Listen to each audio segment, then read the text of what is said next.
All right, welcome back for another installment of Mr. P Helps with Algebra 2. This is Unit 2, Topic 1, SLT4. We're getting into imaginary numbers and talking about complex numbers. All right, starting off with a warm-up. This is practicing that square root method, so square both sides. That leaves me with x plus 1 because square root and squareds cancel each other out. X plus 5, so that's x squared times itself is 25. Multiply them by each other is 5x. Double it, you get 10x. All right, so set them both equal to 0. So I'm going to literally take x away from both sides and take 1 away from both sides. That leaves me with nothing equals x squared plus 9x plus 24. Is there any factor of 24 that also adds up to 9? I don't think there is, so it looks like I'm going to have to use the quadratic formula. Negative b plus or minus square root of b squared minus 4 times a times c divided by 2 times a. All right, so that leaves me with negative 9 plus or minus square root of 81. Negative 4 times 1 is still negative 4. Negative 4 times 24 is negative 96. Now, that clearly is going to give me a negative number, so that's negative 9 plus or minus the square root of negative 15 divided by 2. And that's where I'm going to leave the answer because it's a negative square root. It's also an irrational number. It's an imaginary number, which is leading us up into how to do that today in today's lesson. All right, so over here, square both sides. That leaves me with 3x equals x squared. Set it equal to 0. All right, factor out the x on both. And zero product property. Okay, so that's going to be 0, and x minus 3 equals 0 means x is 3. Perfect. All right, so that gets us into today's lesson. Homework check. You can see the other video if you want to see the homework. We're talking about imaginary numbers, one of my favorite things to do in Algebra 2. So this is I. I represents the square root of negative 1. The reason why we have an imaginary number, the reason why we have to have a variable represent this, is because there is no number times itself that could ever equal negative 1. So 1 times 1 is positive 1, and negative 1 times itself it would also equal positive 1. There's no number times itself that will ever equal a negative number. It's not possible, so we have to use I to represent this square root of a negative 1.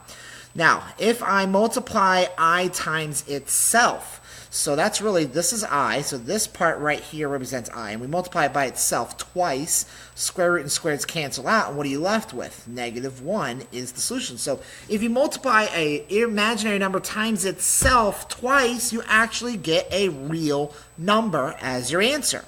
So what if you multiply it by itself 3 times? So that's I times I squared, because I times I squared is I to the third. Well, I is square root of negative 1, and I squared, as we just talked about, I squared is negative 1, so this is here, and this is here. Well, square root of negative 1 is I, and negative 1 times I is negative 1i. Negative 1i is I to the third power, so there's I to the third power. So notice that I was an imaginary answer. I to the third was also an imaginary answer. I to the fourth is like I squared times I squared. Well, I squared is negative 1. Negative 1 times negative 1 is positive 1. Now, what you'll notice in I to the fifth, I to the sixth, I to the seventh, I to the eighth is the exact same pattern. You could continue this pattern.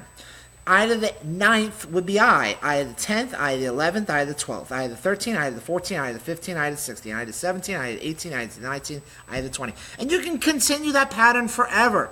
So all you really need to do is divide whatever the power is. So let's say I to the 27th, divide that by a rotation of 4. 4 goes into 27.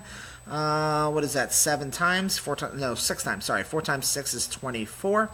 Which leaves me with a remainder of 3. So, which means I'm going through this pattern 6 times, and then I go 1, 2, 3. I to the 27th is negative I. Now, also another thing you want to keep in mind is anytime you have an odd number, odd numbers always have imaginary answers. Even numbers always have real answers. Another thing you want to keep in mind as you're thinking through this. Okay, so classify the following as pure, real, pure, imaginary, or complex numbers. This is a complex number. Now, a complex number just means it has a real number and an imaginary number and combined together to make one expression that's a combination of the two. So this has a real number 8 minus a imaginary part, or a term, which makes it a complex solution. This is pure imaginary. This is like 9 i's, 9 of them. So they're all imaginary numbers. So there's 9 of them, which means this is just an imaginary number. There's no real number to go with it. That 9 in front is a part of the imaginary term. This is one term. This is 2 terms. Remember, terms are separated by pluses or minuses. Multiplication does not make it a different term. So you can have as many things multiplied by each other, and that's all one term. 0. The number 0 is a pure real number. It's a real number. This is pure imaginary for the same reason that this is pure imaginary. -5 times I is just how many i's that you have. Simplify the following complex numbers into standard form. So we need to break down how to convert things into standard form if we're going to understand the answers down here. So everything on top has to be divided by whatever's on bottom. So 4 is the real part. 4 divided by 5. So that becomes 4/5, which you can change to 8/10 if you really want to. And plus, this is the I times the square root of 3 divided by 5. So this really just shows you that both terms on top both got divided by 5. And that's your answer in standard form. You have separated this term into the A, which is the real number, and the BI, which is the imaginary part.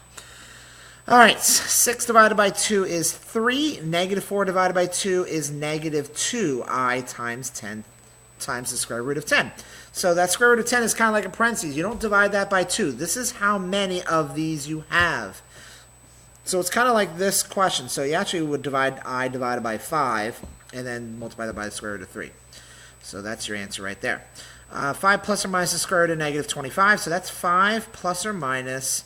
Now, square root of -25 is 5i. 5 times 5 is 25, and the square root of -1 is I. So the square root of -25 is the same thing as the square root of -1 times the square root of 25. Well, square root of -1 is I. Square root of 25 is both positive and -5. So that's why the answer to this is this. Same thing goes for this one. Square root of -16 is 4i.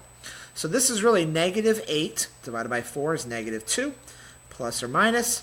4i divided by 4 is just I. Done. Solve the following equations. Write your answer in standard forms. Great. So I would use square root method. Move the 81 to the other side. You get x squared equals -81. Square root of both sides means x is 9i. Positive and negative 9i. Sorry. Because it's a square root, and square roots always have 2 solutions, both positive and negative. And the reason why this is I is because this number in the side is a negative. Move to 25 to the other side. X squared equals -25. Square root of both sides leaves me with x's both positive and -5. Solution. Done. Nothing to move over here. Square root of both sides. So that's x minus 2 equals positive and negative square root of -7. Now, I'm not going to simplify this time because 7 is not a perfect square. It's an irrational number, so it's not like 16 or 4 or 9 or 25 or 36. Those numbers are all something times itself. 7, 2 times 2 is 4, 3 times 3 is 9. Nope, it's in between 4 and 9. So I'm going to leave that alone. Just move the 2 to the other side. X is 2 plus or minus square root of -7. Done. All right, last one. Move it to the other side. X plus 3 squared equals -5. Square root of both sides. Same reason I'm not going to simplify is because this is an irrational number and I don't want to round the answer. Move the 3 to the other side. You get -3 plus or minus the square root of -5. And there you go. There's your complex answer. And homework. So homework, solve the following quadratic equation by completing the square. Leave answers in standard form. All right, so in this case, I want to complete the square. Half of 6 is 3. 3 squared is 9. Move this to the other side and add 9 to both sides. So that's -13 plus 9. So that's a perfect square of x plus 3. -13 plus 9 is -4. Yeah. Square root of both sides. Okay, this is going to work out perfectly. X plus 3 equals positive and -2i. Move the 3 to the other side, and you get -3 plus or minus 2i. There's your complex solution. I'm going to change numbers. Move the 25 to the other side. X squared minus 8x. Half of that is -4. -4 times itself is 16 equals -25. So that's a perfect square of x minus 4.